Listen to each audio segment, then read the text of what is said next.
नमस्कार.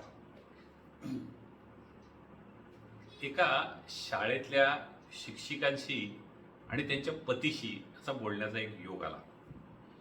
गंमत अशी होती, खरंच आपल्या रोजच्या आयुष्यात हे घडतं. कित्येक ठिकाणी कित्येक जणांच्या बाबतीत हे घडतं आणि त्यामुळे ही क्लिप जी आहे, खरं तर त्यांच्या बोलण्यामुळेच ही क्लिप आज निर्माण होती व्हिडिओची.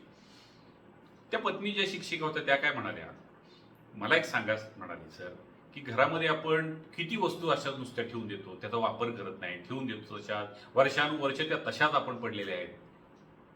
पती म्हणाले, आमच्या लहानपणी आम्हाला जे मिळालं नाही, आता आमच्याकडे परिस्थिती आली आहे, तर घेऊयात ना ते वस्तू, काय बिघडते? आमच्या लहानपणी आम्हाला नाही करायला मिळालं, आम्ही त्या वस्तू घरात घ्यायला लागलोय.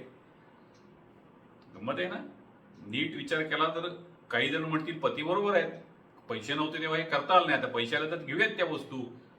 बऱ्याच गोष्टी असतात घरामध्ये की त्या लेटेस्ट ज्या आहेत आजच्या तंत्रज्ञानातल्या, टीव्ही पासून, फ्रीज पासून, वॉशिंग मशीन पासून, ते एक्सेट्रा एक्सेट्रा, काही व्हॅक्युम क्लिनर असेल कुठल्याही. आणि पत्नीचं म्हणणं आहे, या गोष्टी घेऊन उपयोग काय? चला आपण आपल्या कुटुंबामध्ये थोडेसे वळूया आणि विचार करूया. पैसे नव्हते, ओके, मान्य आहे. काही गोष्टी ज्या आहेत पैसे आल्यानंतर आपण नक्कीच घेऊ.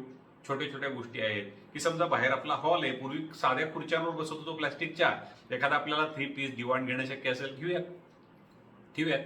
पूर्वी घरांना पडदे नसायचे, साधे छानसे पडदे आहेत, ते घरांना लावूयात. अशा काही गोष्टी घरामध्ये ऍड करणं, वाढवणं इतपत ठीक आहे.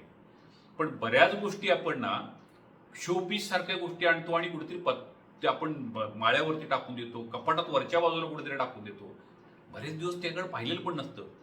कित्येक आपण ट्रॅव्हलिंगच्या सारख्या बॅगा असतात ज्या वापरत पण नाही आहेत, पण माळ्यावरती कुठेतरी आत टाकून दिल्यात, त्या आपण थ्रो करत नाहीये किंवा त्याचं बायबॅक करत नाहीये. अशा जर शोधल्या तर बऱ्याच गोष्टी आहे की ज्याची आपल्याला दैनंदिन गरज नाही, कधीतरी वर्षात एखादा दिवस वापरतो, पण आपण ते संचय करायचंय ना, साठवून ठेवायचंय ना, सुटत नाही हातातून, आपण द्यायला तयार होत नाही. म्हणून ना हा आपण कॉमन सेन्स वापरूया. खरं तर ना, घरामध्ये समजा आपल्याला महिन्यात लागतात किती कपडे, समजा एक धरून चालू 10 ड्रेस आपल्याला घरामध्ये लागत आहेत. 11वा ड्रेस आणायचा असेल तर ते 10 ड्रेसचा एखादा ड्रेस काहीतरी त्याचा आपण देऊन टाकूयात, कोणाला गरीबाला दान करू, काही करू, मग 11वा ड्रेस आणूयात. या सोप्या गोष्टी आहेत. घरातली बेडशीट, आभऱ्यापासूनच्या गोष्टी आहेत, पूर्वीच्याला काही झालेलं नाहीये, मग नवीन आणून ठेवायचं आणि मग हे जुनं गेलं कपाटात.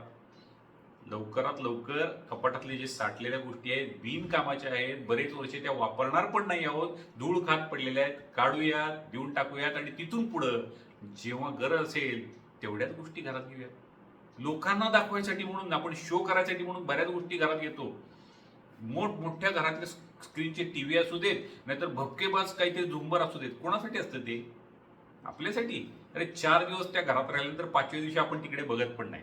पण लोकांनी आता वाव, आपण घर पण दाखवताना लोकांना दाखवतो, ही खिडकी, ती बाल्कनी, तिथून कसं दिसतंय, ती बाग बघा, त्यातली फुलं बघा.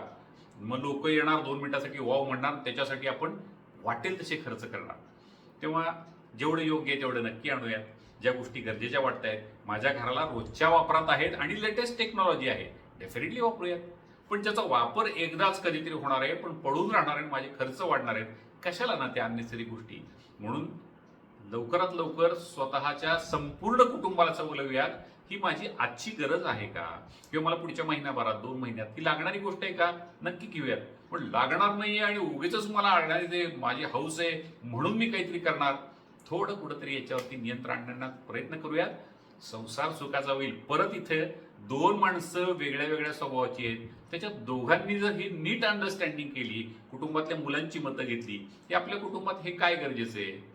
बरेच वर्ष कुठलं तरी दगडी खलबत्ता वापरतही नाही, ठेवून दिलाय किचनच्या कट्ट्याखाली.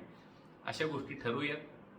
ठेवायचे काय, देऊन काय टाकायचे ते, आणि नवीन गरजेच्या गोष्टी घ्यायच्यात, याचा एक समन्वय साधूयात आणि कुटुंबातला आनंद आपण टिकवून ठेवूयात. नाहीतर या गोष्टी कुटुंबाला आनंदच देत नाहीत. वस्तू आणा, नाहीतर नका आणू.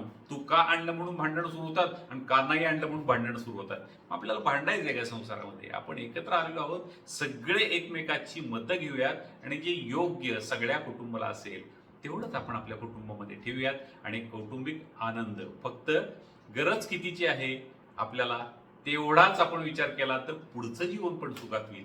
हे माझं मत आहे. प्रत्येकाने आपापल्या पद्धतीने बोलावं.